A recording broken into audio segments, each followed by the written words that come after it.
All right, we are back with Slightly Under Asking. Welcome. Welcome. I'm Caitlin. I'm here with Kelly. You were going to introduce yourself, and I just stole your thunder. It's okay. Sorry. Everyone knows who you are. Yeah.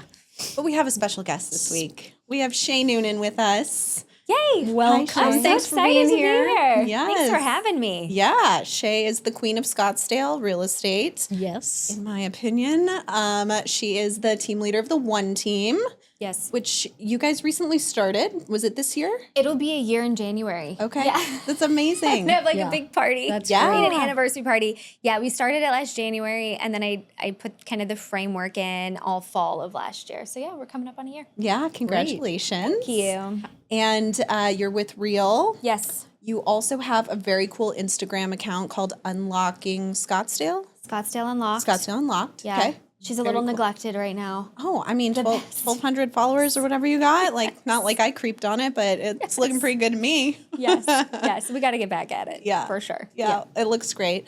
And what I love about that is it's like all about Scottsdale, but it's like newsworthy stuff of like what's coming to Scottsdale and, you know, all of the things they're telling you to do right now with green screen video and like really serving the community. And it's excellent. Yeah, it's been such a fun thing to see how quickly it took off and to see how many followers we've gotten. That's just been a really great experience to see that roll out too. Yeah. Do you feel like it helps? Like, do you get leads from it? Yeah. You do? I do. I have noticed it's one of those things that I had been putting that style of content off for so long. And then once we did it and we committed to it, we've had the mayor of Scottsdale follows us. What? We've got, she'll DM us sometimes. Yeah, it's been wild. And we're not the only ones doing it, right? Which is interesting. There's a lot of people that have that style of content. So I thought, oh, this isn't going to work. But it's been great. That's amazing. Yeah. Yeah, it's really cool. And then you also have the Vibe Society, which I love. Yes.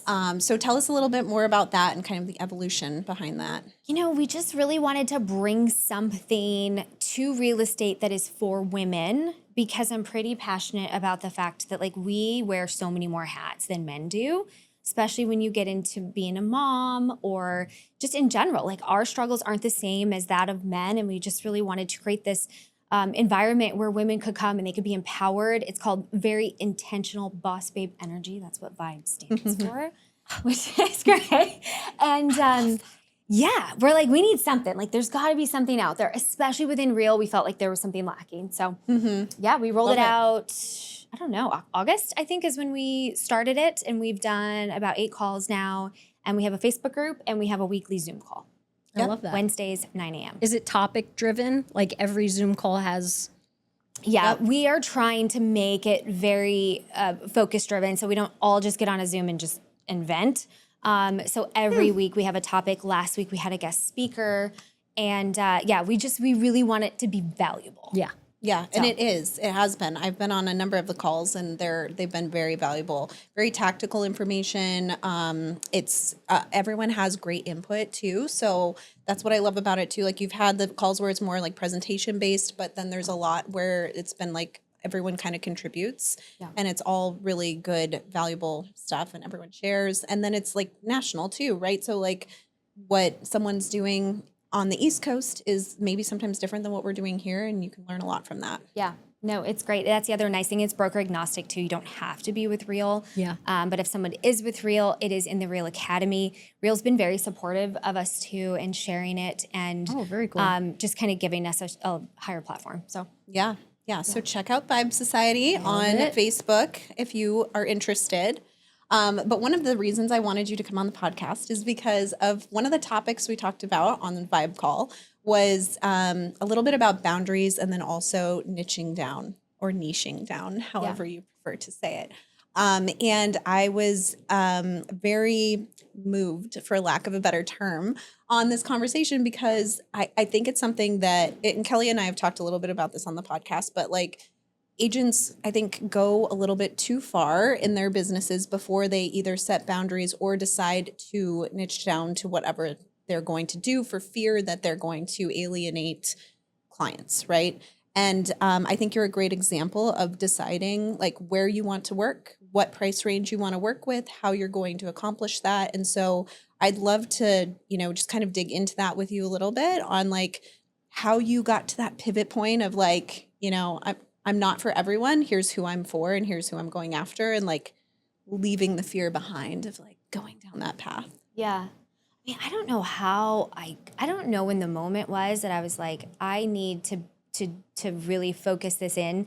I do remember very clearly when I was setting up, it was at one point on my Instagram, I had the hardest time putting Scottsdale Realtor in my bio. Yeah. That was so hard. In the moment, I was scared. Yeah. And it goes back to even back. I know a lot of us would have two Instagrams. We'd have a real estate one and we'd have a personal one. And going to the personal one was really hard. And then putting Scottsdale in there was hard. And I remember every step of the way, it's like I just fought myself. It was just this internal hesitation. And so I would say that was probably about 2 years ago that I did that. I don't know why that was so hard in the moment. Forgotten. Best thing I ever did. Yeah. Hands down. But I also know in that moment, I was tired of driving 45 minutes to run a task, right? And when you're a mom and you're busy, it's like, I don't need to spend an hour and a half in the car to go show one house. I'm like, this is ridiculous. I can't keep doing this. Yeah. And so that's how, so I slowly started to put boundaries out there, but every step was scary. Yeah. Yeah. Yeah. Did that come down to like referring out business then when someone was like, hey, we want to buy in Queen Creek? Were you just like, I don't do that? Absolutely. First, I had a listing at one point and it was in Queen Creek and it was a luxury listing. And I knew I'm like, I can't serve this seller properly. And so in that moment, it was one of the first times I ever did like a co-list with an agent that wasn't on my team. And I co-listed that one with Shannon Gillette. And I just knew I couldn't be there for showings. I couldn't do that. It'd be wild. Yeah. And I think it's just that it's the dollar signs that force us to kind of compromise. And I was like, this is ridiculous. 50% of this is better than nothing. Yep. And that was the first time I had ever done even just a co-list kind of situation. And now I'm all about it. Yeah. I won't take a buyer if they're too far out. I know I can't do it. I don't want to do it. It's not worth my time. Number one. And on the list side, same thing. If I feel listings are a little bit easier because if you're just putting in a lockbox, that's fine. You can still do your job properly. But if it has to be shown in person, which luxury homes do, I will bring somebody in. Yeah. Yeah. So it sounds like you started geographically, like kind of putting up, like you're putting your boundaries in place. And then you niched further down, just keeping it to luxury.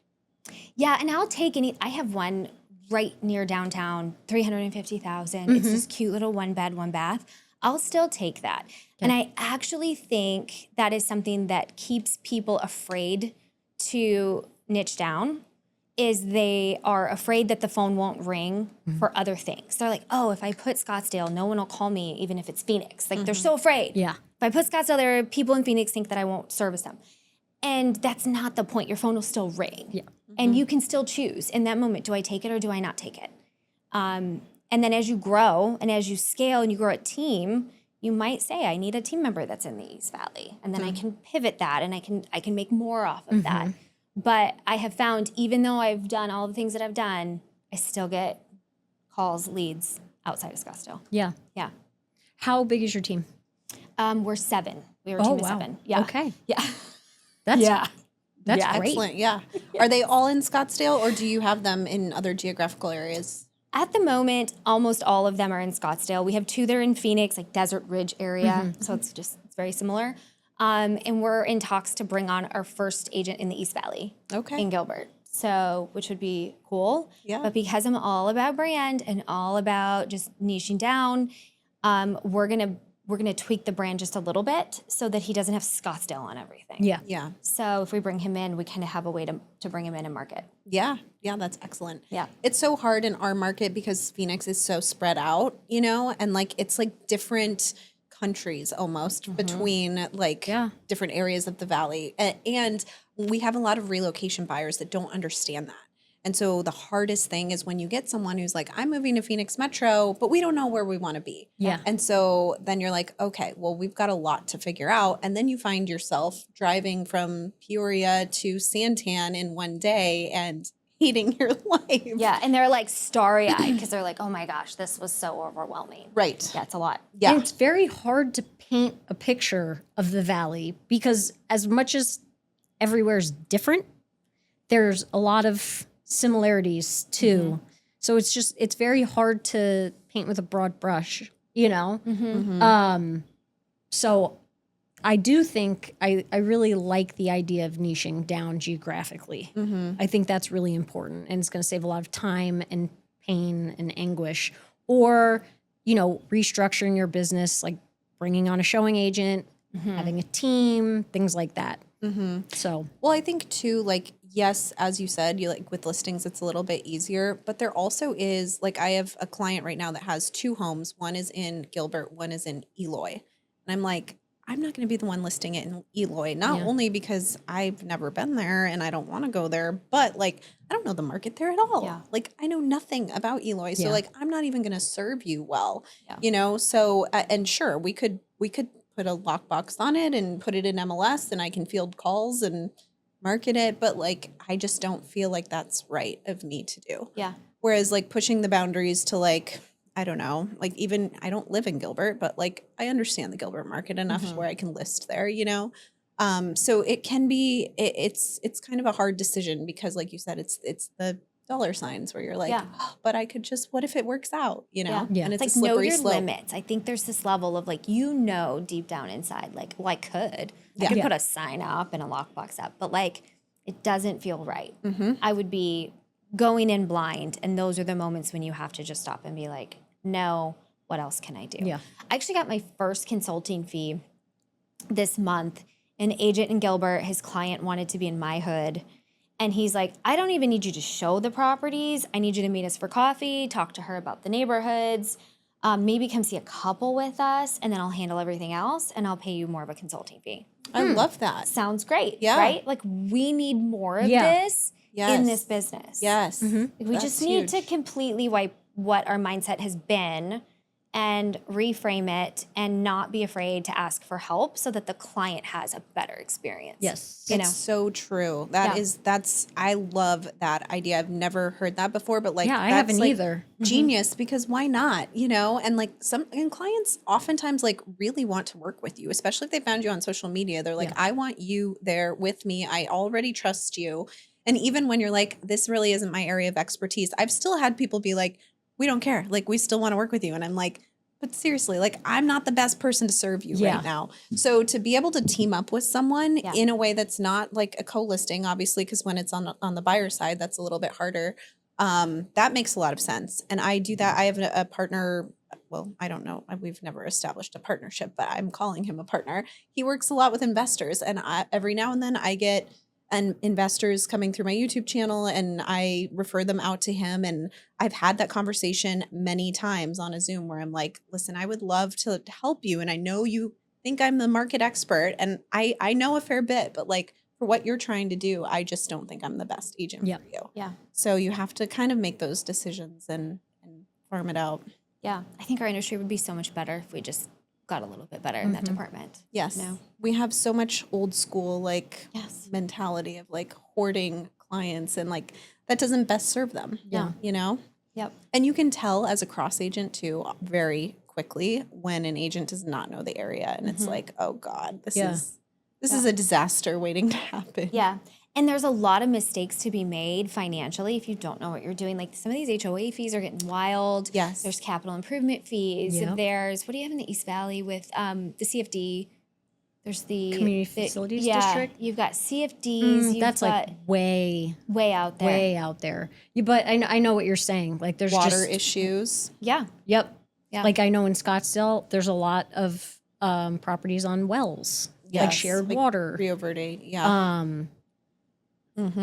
You know, All those things that you don't know venturing into like horse properties, you're dealing with septic Yeah. and you know things like that. So Yeah. When did you have like a very firm decision on like, this is only what I'm going to serve. And then it was like a turning point from there forward, or did it kind of evolve over time where it's like, I don't really want to do this again. And then kind of cut things out as you went? Well, I do think one of the things that holds people back is if you don't have leads coming in and you haven't perfected the leads, you'll just take anything. Yep. Yeah.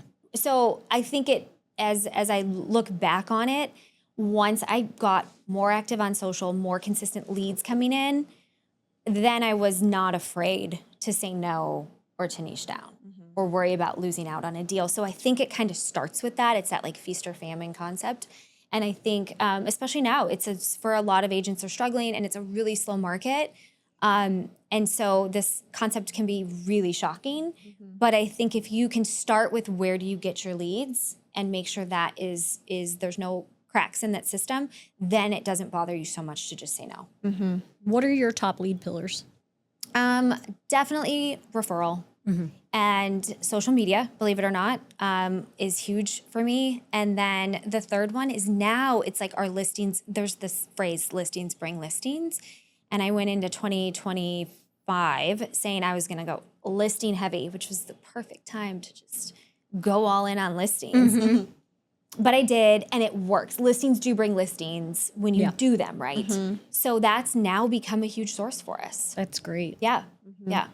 And it helps you stay in the geographic area that you're wanting to be. Exactly. Yep. And when you do that, now your signs aren't spread out, right? If you have 3 listings and one's in Gilbert and one's in Scottsdale and one's in Glendale, well, no one's noticing your sign consistently because you're just spread out everywhere. So we have found our zip code 85255 is our it's where our office is, it's where we live. And when you're in there, we have several listings within a 5 to 10 minute range. And that is awesome. So the other thing we do is when we try to do our open houses as a team at the same time so that we can say to people, hey, I get this one, didn't check your boxes. We have one open. It's about a 5-minute drive. Let me give you a booklet.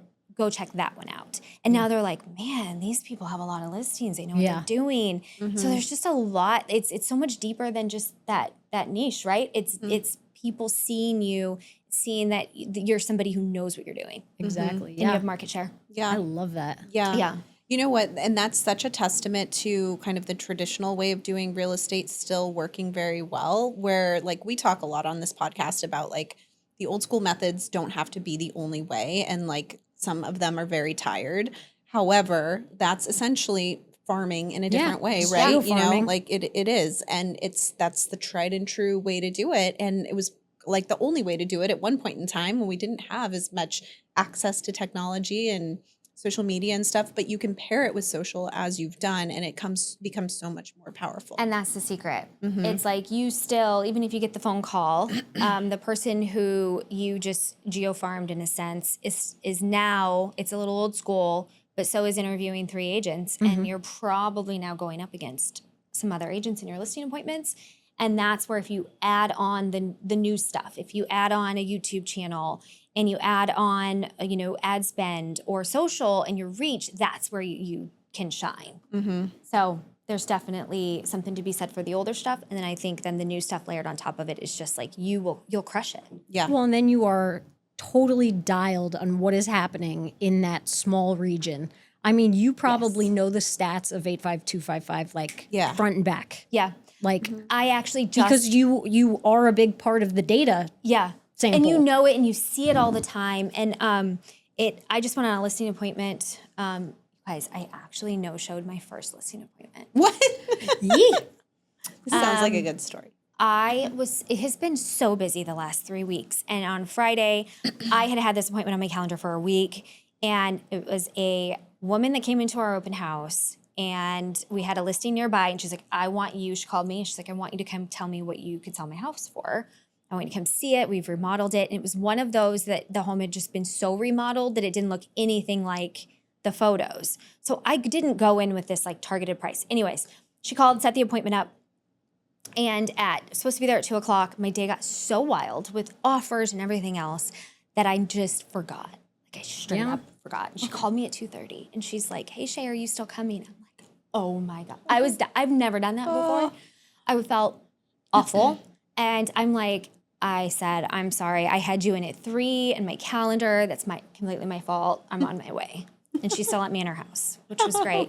But in that moment, I had nothing to go off of from the MLS. and I'm Yeah. walking into a house, but I knew enough to know the average dollar per square foot. It's very simple to know that. And if you just have that one metric, Yeah. because you work that area so well, you can easily just pull out your calculator and be like, you know what? You're on the high 800s per square foot. I know you're going to be right around this price. Yeah. Because if I would have walked out of there and not given her some sort of frame of reference on her price, she would have been upset. I already no-showed her. She didn't know that though. She did. And then I followed up more, but I was on the money. Once I got home, I ran the numbers. I'm like, yep, that's right what I told her at her kitchen table. Well, that and how many people in your database, leads you've generated through the open houses and all of that were probably, I mean, you probably had a few people who would be interested in seeing it just in Exactly. your database. I already have one who's going to see it Thursday. Boom. So, and she's not even on a listing agreement. I don't care. I'm like, we have a Rolodex of people that have looked at all of our listings nearby. So I think it's to have that confidence as an agent and just to see it work is pretty special. Yeah. Yeah. So, For sure. And honestly, it makes your job easier. Like Yes. it is so much easier to do it that way. And coming from someone who does not do it that way, like my shit's all over the I place. love it though. But you've got your YouTube's amazing and you've got leads coming in from it. You have to, you have to take them and you just roll with it. Yeah. And so I've structured things differently now because now I have the team, right? So now I can be a little bit more geographically, shipping things out. But I mean, it's hard. It's so hard to do what you just did. If I had to go to a listing appointment in Litchfield Park, I'd be like, I don't fucking know. right. Like there's so much more that you have to look up. And just even if it's not priced per square foot, you just know generally like a home of this size in this zip code or in this particular neighborhood is likely going to be somewhere in here, depending on the upgrades of what they have, right? So just makes your job so much easier. And then to have not only the credibility, but then also just like you said, the Rolodex of buyers and knowing like, hey, this one just sold for that. We had a buyer who was interested in this, it's just easy. It all works together. Not easy, but you know what I mean? Makes it easier for Makes sure. it easier. Yeah, for sure. Did you always want to do luxury or did it kind of start to turn into that because of the zip code that you're in, which is a little higher priced? Yeah, I definitely. I feel like I went into it like you watch TV and you're like, oh, I want to sell these like high-end homes. I definitely went into it wanting to sell luxury. My first brokerage was Russ Lyon Sotheby's. So you're surrounded by like, it was just this natural thing. And so I definitely went in it wanting to, but I didn't know what I was doing. And I just lived life and I was a big part of luxury is being in the right circles and making sure that we golf, right? So there's times if we go to dinner at the golf course, even though the food's not that great. Yeah. But we want to network and we want to meet people. So there's that component to it.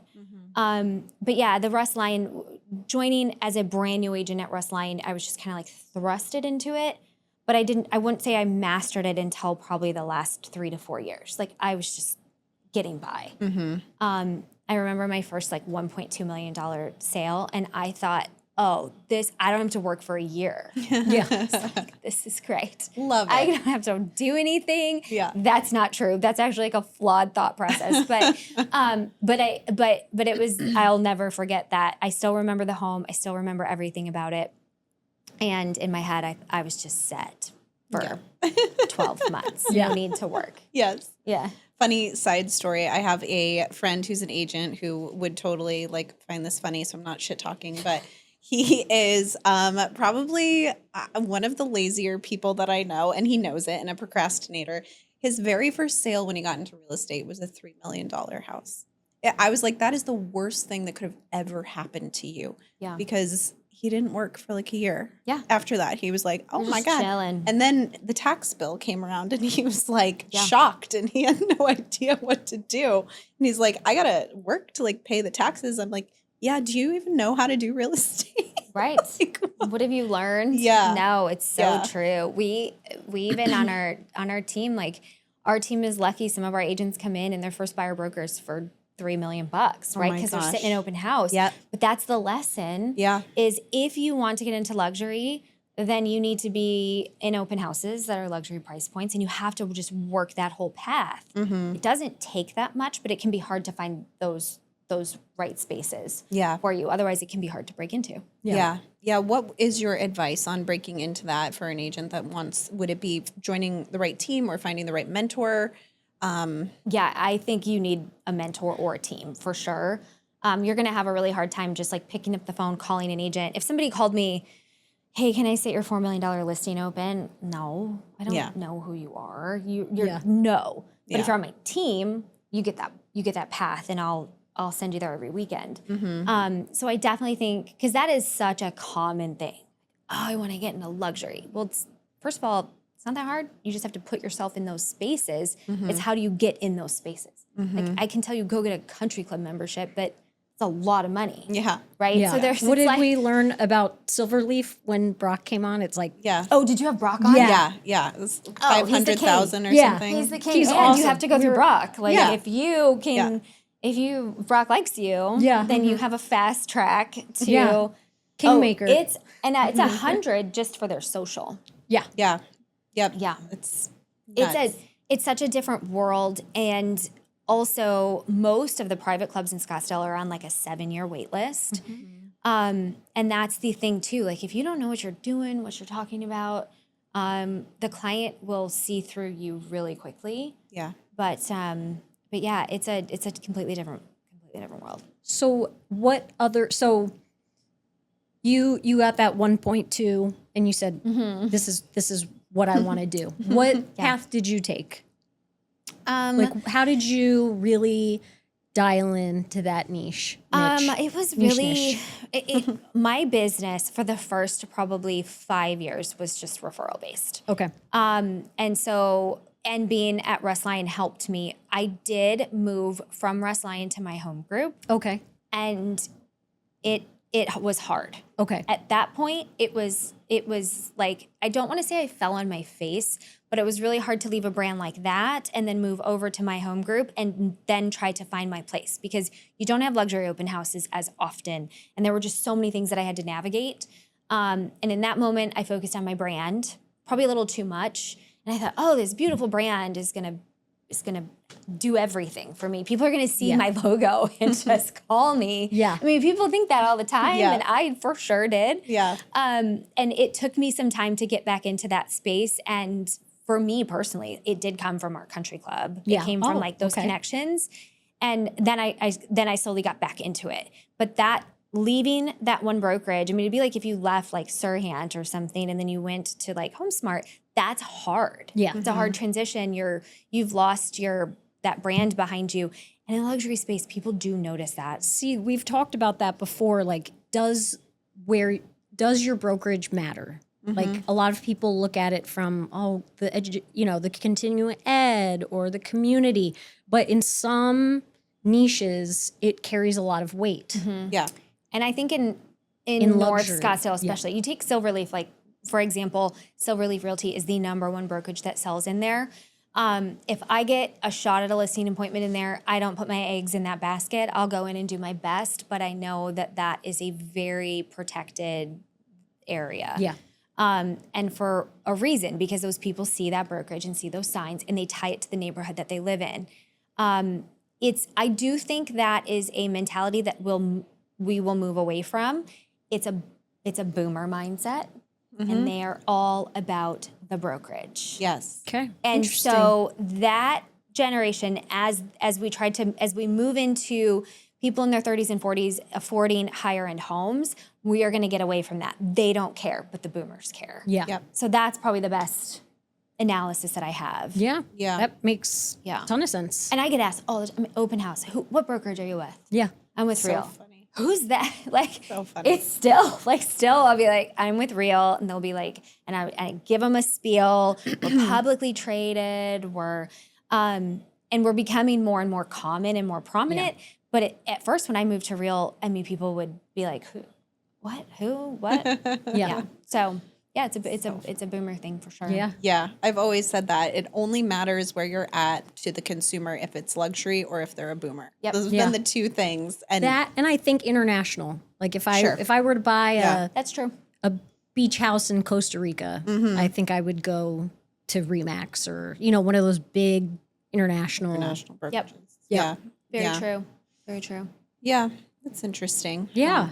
But yeah, I totally agree with that. So if an agent is trying to figure out their niche, and maybe they don't have an abundance of business yet, how do you kind of figure out like when to cut things off, or when you set that boundary of Yeah. like, I don't go there? Or Like is it where just kind do of you a how to feeling? find where you belong Yeah. kind of thing. I kind of think as a new agent, the fastest way to grow your business is to niche down. Interesting. I love that. Let's just take somebody who lives in Central Phoenix, right? Well, you're one of a lot of agents, but like, what if you just made it, I sell mid-century homes, and everything you showcase on your social media fits into that, and it's mid-century. It doesn't mean that somebody who has a condo can't call you, but you will get found faster, right? The riches are in the niches. So I actually think riches are in the Riches are in the niches. Riches are in the niche. Say that again. Why is that? Riches are in the niches. Yes. Yes. Yes. I actually think if I were to start over and I were to move to another state or city, I would actually niche down so specifically that I could get found Yeah. faster. Do you think that there's such a thing as you're too niche? Do you think you can ever be too niche? Almost to your detriment. No, I don't think so. I mean, I wouldn't be like the mid-century modern expert in North Scottsdale. Yeah. Right. Because you're not going to have a whole lot of options. So maybe. Yeah. Yeah. Right? I think like you have to make sure that whatever that is, it fits where you live and it fits what you can commit to. Yeah, there's something you can find it. And I think if you did that and you paired it with social presence, you would grow very quickly. Yeah.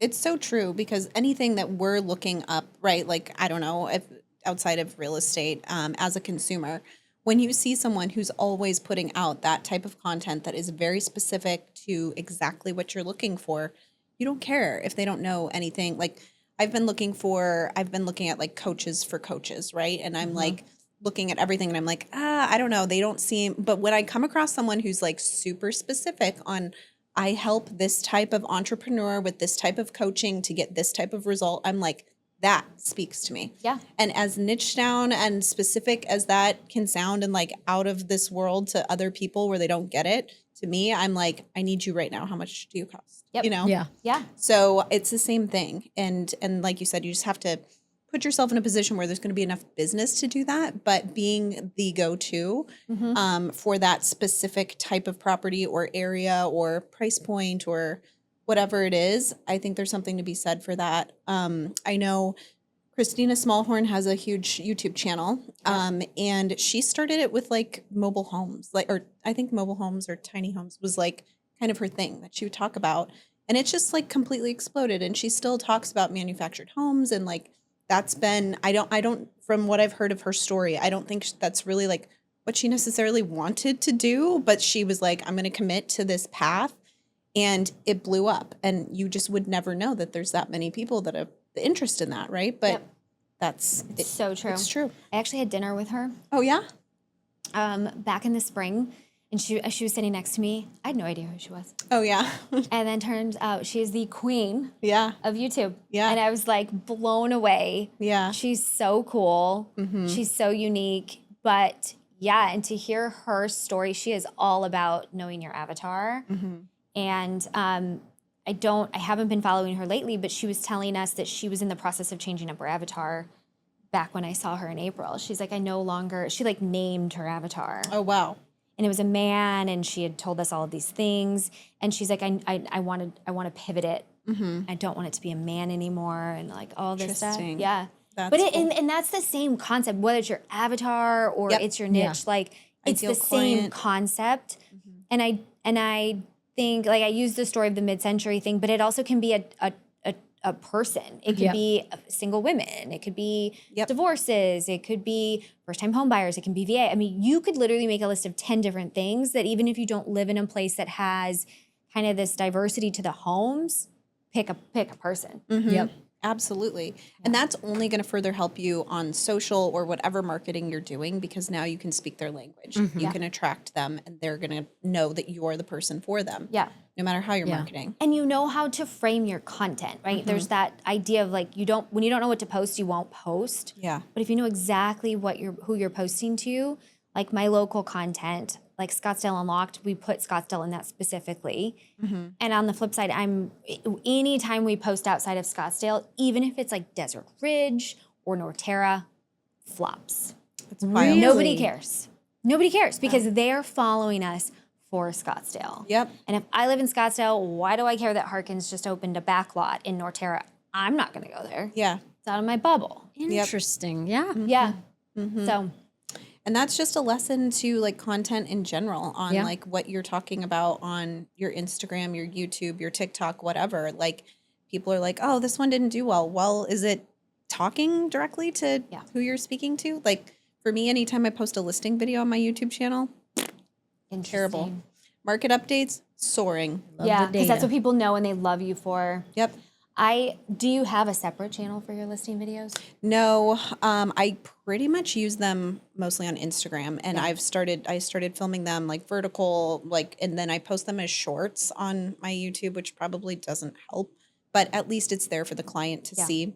Yeah. And then if I'm going to be running ads, then I will post them like kind of separately and just run an ad like on a separate thing. But Makes sense. yeah, that's how social works. Like it all has to be, you have to be dialed into the messaging that you're putting out there for your ideal client. And it's the same way on like niching down to your ideal client, no matter what way you're connecting with them. Yeah. Well, and then the algorithm will serve that same avatar because based on people who have liked this content, they'll serve it to those copycat audiences. Yep. Right? and That's then great. It snowballs and grows. Yeah.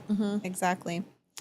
Well, this has love that. been really This is helpful. great. Yeah, I think all this is like for any agents that are trying to figure out, how it's a scary step. It's a very scary step. It is so wild. Like it even how scares scary me it a little is. bit to think about. I know. It is so crazy. I remember I still have those moments, right?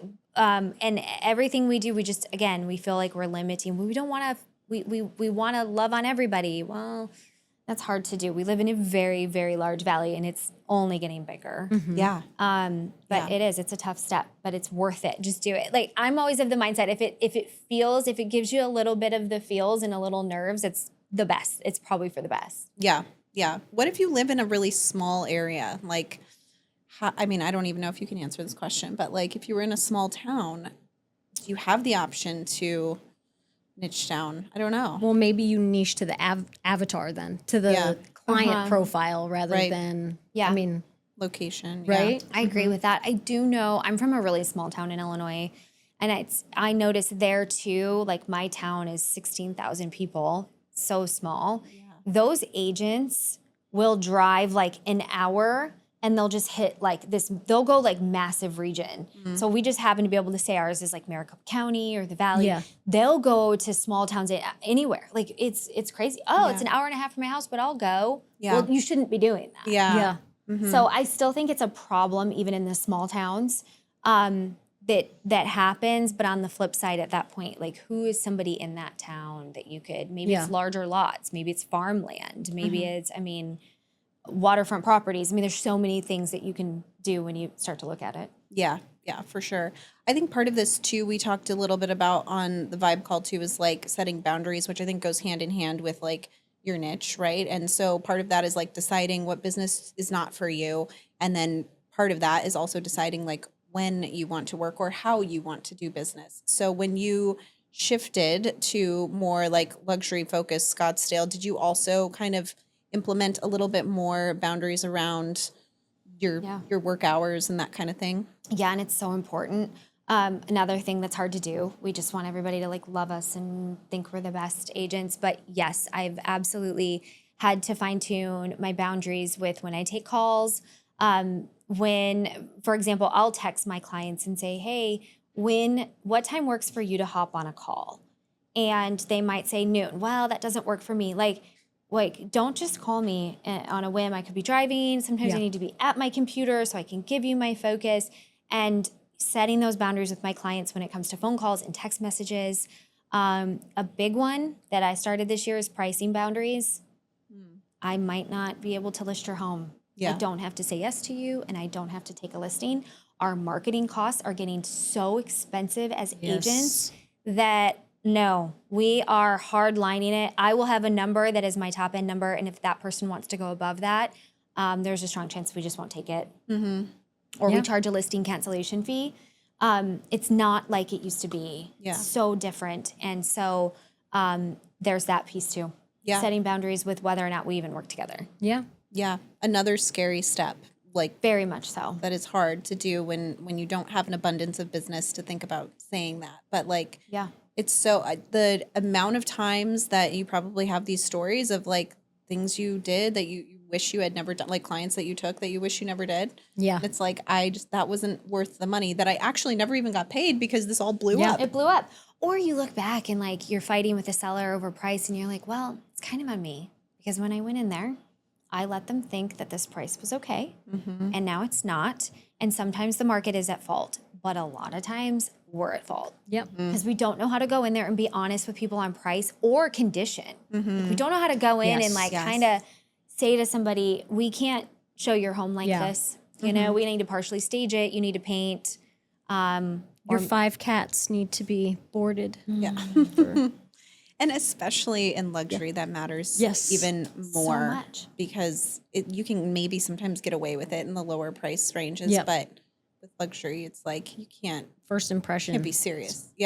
Crucial. How do you have those pricing conversations? Like, how do you break their heart and just say like you're smoking cracks or? I have gotten, so I hate RPR reports. Hate them. I will not use them. I won't use even the MLS, like CMA, hate it.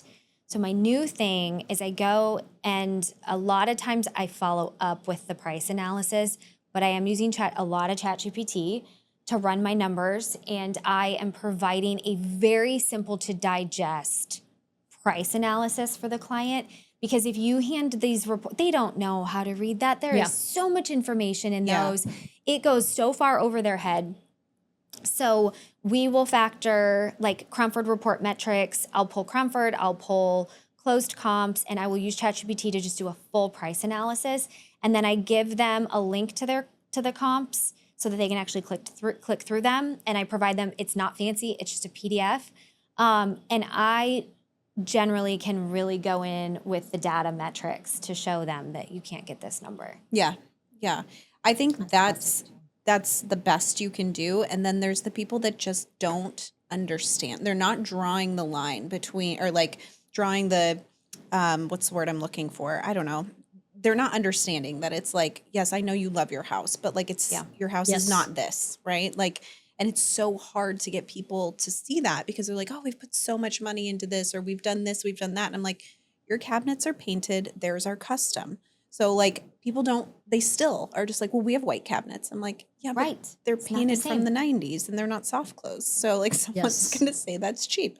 So that's the hard part is even when you do come in with the data, the photos, everything, I still get these people that are just like, well, ours is better in this way. I'm like, it's not though. It's not. And those are the ones that I will say, you know what? Maybe we are not the right person at this time to list your home.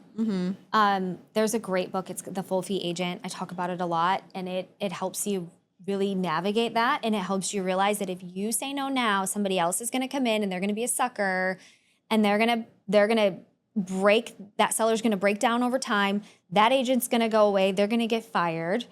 And then the next call will be to you. Hey, you were right. Can you come back?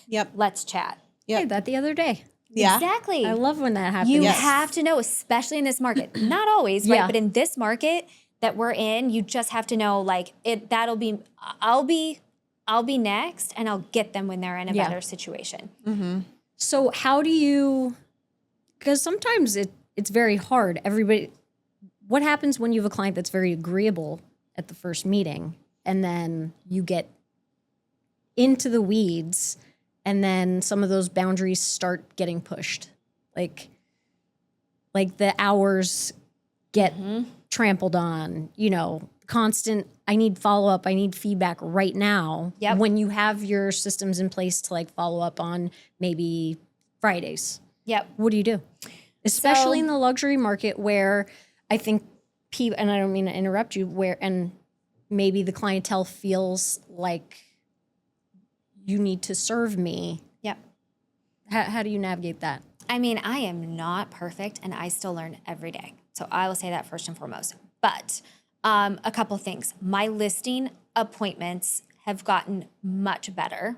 Okay. Because I'm setting a lot of expectations up front. So I will always ask the client, do you want feedback immediately, or do you want us, we do weekly seller reports. Every week our clients get a seller report. Do you want to wait until the seller report? Almost always they're like, no, we want to know right away. Like, we just want to know how it went. Okay, fair enough. I'm okay with that. I will give you that piece of information right away. We struggle a lot with open house expectations. That's a really tough one. Even though we try to set that expectation up front, it's almost like a drug, because if they're not getting showings, but they're getting like 7 people through their open house, they start to think that that's the that's going to be the thing. And I will tell you, open houses right now are working, and we're having a lot of success with them. It's very rarely the catalyst that like converts into the sale. Yeah. And there's a lot of times I use ChatGPT, and I'll be like, I will say, how do I frame this? Like, when you feel you have to set a boundary, you have to set the boundary. You teach the client how to treat you. And that can only come from you, period. Yep. The one thing that I never do is promise the client that I will be the one sitting their open house. I will always let them know it'll be somebody from our team or somebody from my brokerage, but it can't be me. But it's hard. Yeah. But the more you can set the expectation up front, the better. And if you see a crack, like, ooh, I guess I probably should have talked about that before, make sure you put that somewhere in your listing presentation, in your consultation. Just learn from it and fix it. Yep. I love that. Yeah. That's a huge one for sure. And they look at it as like, well, you're making a lot of money. You're making, and you are making a lot of money. Yep. So I will say that through and through. It's funny, I just had a situation, and I was on the phone when I saw you coming in. Yesterday, I will say the appraisal industry needs to get torn down. Yesterday alone, I had one appraisal. I have the buyer. It came in $210,000 low. Oh, no. And on the flip side, at the same time, I get a call from a listing that I'm launching. They had a HELOC come in about $200,000 over. Oh my gosh. Where I was going to list them at. Oh no. This week. Oh, great. No. And so it was a rough day yesterday. And they said, this appraisal came in over $1 million. And I said, okay, I will take a look at it. Let's send it to me. Let me digest it. Let me see where we're at with it. Knowing all the while the appraisal was going to be absolute garbage. Yeah. And it was. And that's a big problem. You have people that got HELOCs recently, had independent appraisals for refinancing, whatever it may be, and that will come to the table, and you have to be able to go, it doesn't matter. Yeah. It doesn't matter. Let me look at it, and I'm going to find the cracks in it, and we'll see where we go. Did they even go inside the house? Sometimes they'll just do drive-by Sometimes they appraisals. just do drive-bys. I thought the same thing. I'm like, he probably didn't even go in the house. He used comps from like a year ago. Yeah. It was a joke. Yeah. But some of that just comes from like really knowing your stuff and being confident in your pricing, and also the market, like how you are with your YouTube channel. Like, if you know the stats, it doesn't matter what a home closed for 6 months ago. It's your home's worth less today in today's market. So if you're an agent that isn't keeping your finger on the pulse, you will fail in those moments. Yeah. And you won't know what to do. Another testament to niching down to location too, because then you know with confidence, right? Like, I can't even tell you the number of times I've gone on listing appointments where I'm like, am I way off base here? Because I know I don't know the area as well as like somewhere where I live, right? So like just some of the other suburbs, it's like maybe, and then when you have one crack in your confidence, it's so hard to like spiral. Yeah. And then you're like getting PTSD of times when you like overpriced a listing and you're like, I can't do this anymore. Yeah. The other thing that I've started, and everybody should start doing this because it's been a game changer. I go in with plan A, plan B, plan C.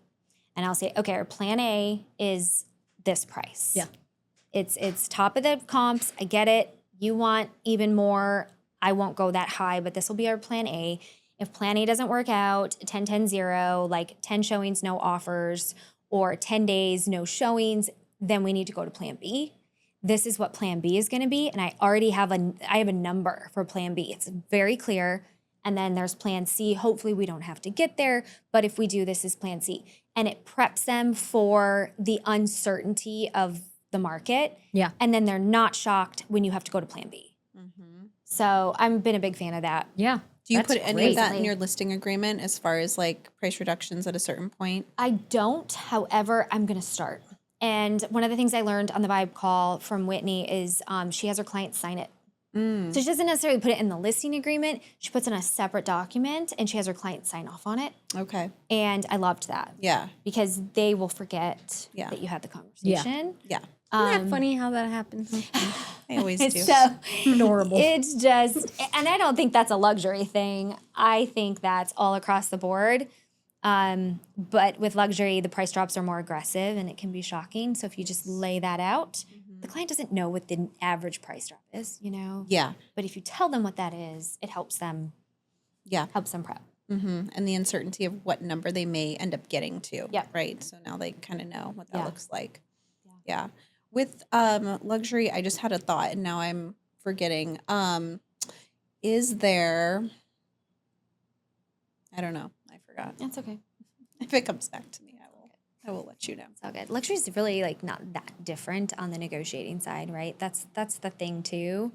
Thought Yeah. about it. Are there a lot of, I get a lot of the, we don't have to sell, we'll just rent it out type of people. I mean, I don't know that I would say I get a lot of that, but that's, pretty common. That's the plan B. Is there more, right? Is there more or less of that in luxury that you face? Definitely less Okay. because they don't want somebody else in their home. Yeah. It's like They're committed to it if they're going for it. yeah. most There's part. a lot less. It's just less on the rental space, but I could see that in other markets or other price points that is a consistent, like, well, we'll just rent it. Our interest rate's great. But that is one good thing. You just don't get that. There's, especially if there's nice finishes, they just think somebody's going to come in and like trash it, tornado, probably which not probably wrong would either. happen. Yeah. Honestly, like it's crazy. Yeah. And so we don't have as much. Do you see more, maybe not pivoting to renting, but more, we don't have to sell, they can afford to carry it. We'll try again, Yes. next spring. That's Yes. probably more what you face? Yes, it's more of like, we don't have to sell, so we just going to test the market. Well, number one, you're not testing the market on my marketing dollars. Right. Yes. So that's first and foremost. We had that today and it wasn't even a luxury. It was like $680. And the client's like, well, if our home purchase falls apart, what about the listing? I'm like, cancellation fee, like period. Like revise the listing agreement. We need a cancellation fee in there, even at this price. So that is probably the biggest thing that we face. So number one, I might not even take it. First and foremost. Number two, the carry costs have gotten higher as interest rates have gone up because a lot of these buyers are just running margin on their assets. And back when interest rates were low, so were their margins. Well, now their margin is a lot. 20 grand, 30 grand, a lot of money. So once they are paying that margin, they're a lot more motivated. Yeah. Tell me about your cancellation fee, like the language you use and what you charge, if you'll share. And you can. I usually set a cost. So if I stage, which I'm getting away from the staging, paying for staging, just because that one always seems to come back and bite us in the butt. But I'll take whatever the initial cost is. So if it's photos, it's video, it's Zillow Showcase, because we do that, and there's a lot of expense with that. I add everything up, and then I buffer it for time. Yeah. Right? I'll add like $1,500 on for time. And then that's how we come up with the cancellation fee. And the video can be more, depending on the property, the videos and the photo are more expensive. Yeah. So that's what we're currently doing. I have heard of people that say that they'll provide the receipts and then whatever that adds up to is the cost. And I don't hate that idea because what if you run a broker open? Yeah. What if you do like all of these things that start to come onto your plate as you're marketing and it's not selling? So I actually really like that idea too. If it's a higher end listing and you're going to be doing those types of things, I think you just use the language that listing agent will provide receipts and the seller will compensate the listing agent for the cost. Yeah. And that's only if they cancel prior to your year long or however long you do it. The other thing that we do is we'll say, look, we're going to take this for a 12-month listing agreement. However, you have the ability to come off the market should you want to. If it's getting to be summer and it's July and your home's not getting showings, we can pull it for 60 days. You're still under an ER, but we can still privately market it. We can put it in, we'll keep it on YouTube as a private exclusive. I stole that from Compass. Don't come at me, Compass. But we give you the ability to come off and on the market. Sure. But the 12 months is exclusive to us. You can't go hire another agent. That's great. I was going to ask that with like the seasonality with luxury, because I know a lot of times they go off the market in the summer here. So that's a really good way to protect yourself on that. And then we get the ability to say at an open house, like, well, we've got some off market. So maybe this one checks your box. And then our client thinks that we're still kind of working it. And it's a win-win for everybody. Yeah. I love that. For the cancellation, what I've done is I've never promised receipts, but like I just say agent marketing costs plus $500. Yeah. So then whatever marketing, I just kind of add it all up. I keep track of it, but then I guess, I don't know, no one's ever really asked for receipts. I've only had to charge someone once, I think. But all of the marketing costs and then time especially for my assistant, because that's dollars out for sure. And then the 500. So, I mean, that adds up, and it actually saved me from getting a listing canceled last summer with some insanely unreasonable, very difficult, awful sellers, that I was like, I hope you cancel. Give me my money. And I go. But they were like, oh God, we don't want to pay that. And I'm like, well, then you're stuck with me for another month. And did you sell it? Buyer came along. Yep. Oh, wow. And the buyer's agent was just as awful as the clients. I was like, I'm going to die. I'm literally going to die right now. I just put a flat cancellation fee. Yeah. You should do your marketing costs. Because it's absorbed. It's all tallied in there and then for time. Yeah. Yeah. So well, I've got one right now. I just put it on our contract today. Thank the Lord. But I added it up and I'm at about 18 grand. Oh my gosh. Oh. So just to point out with that one, like, I mean, that's what I mean. When you get into the higher price points and you are holding broker open events, yes, your title company's going to help, but like, not all of it. I did pay for the initial staging on that one. So that was like 3. My video, it adds up very quickly. Yeah. And that is one thing with luxury that I will say to people is like, it's fun to play in that space with the idea of how much money you're going to make, but just know that there's risk involved with it as well. Yeah. And that's something that would crush some people if they were expected to do this marketing or they leveraged it and then it didn't sell and they never got paid back for it. It'd be awful. Right. Yeah. And the longer it's on the market, the higher those costs are for marketing. Yeah. And luxury tends to be on the market a little bit longer too. So then you gotta have, really, this is why a mentor or a team is so important. It's so that, true. I mean, I get it. I get where it's like, I don't want to pay the split, but my gosh, like there is something to be said. And even if, and co-list, it doesn't have to be that you join a team. It could be if a luxury listing falls in your lap, who is a agent in your area that you know could really help you through that and help get the home more exposure and guide you through it. Just do a co-list. Yep. In that scenario too. Totally fine. But don't try to hack it alone. Yeah. You know? Yeah. And it could just be the initial pricing conversations that person can come in and help you with. Otherwise, you're just going to take it and get fired because you could be overpriced. So. Yep. Yep. Keep in mind a consulting fee as Or well. consulting Yeah. fee. Yeah. On the buyer side or whatever. That's great. I Yep. love that. Yeah. Love that. I love that. I'm available. Yes, there you go. There you I go. will consult. Yeah. Available for consulting opportunities. Yeah, I need East Valley Consulting. There Yeah. you go. Like Well, here's your gal. yeah.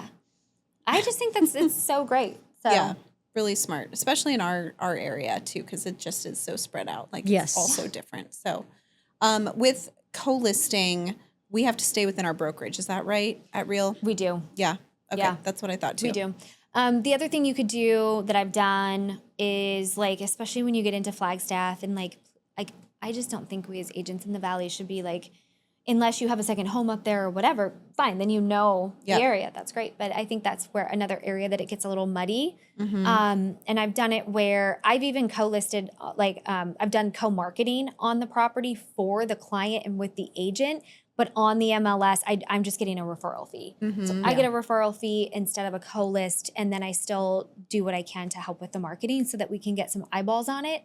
But then the agent, it's in that agent's name That as makes far as sense. like the listing is concerned. Well, yeah, Yeah. because that's a whole separate MLS. Then you got Oh, to pay it's so fees. much. Yeah. And, like The homes are different, and there's Yeah. so many things that the disclosures are like Everything. the inspection result, like there's Radon. carpenter bees and stuff. You know what I mean? Yeah. Like yeah, things that everything's you're like, Totally "What?" different. Yeah.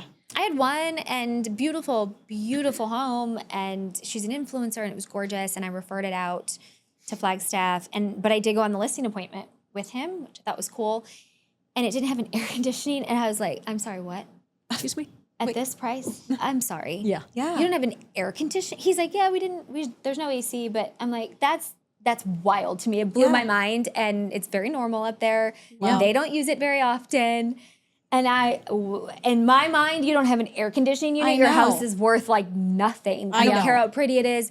Yeah. And that's just where it's so different. Yeah. Like I could have I could have activated my association up there and gotten MLS access, but my gosh, I would have clearly knew nothing. Yeah. Yeah. I mean, there are plenty of agents out there that are willing to take the risk. That stresses me out to no Yeah. end. I'm like, Yeah. no, I will stay in my lane. I will do what I know how to do, Yes. and that's it. I don't want anything different. Yeah. Yep. Well, this has been Yeah, really this is awesome. informative Thanks for and having me. helpful. Oh my Yeah. gosh. Are you still adding to your team?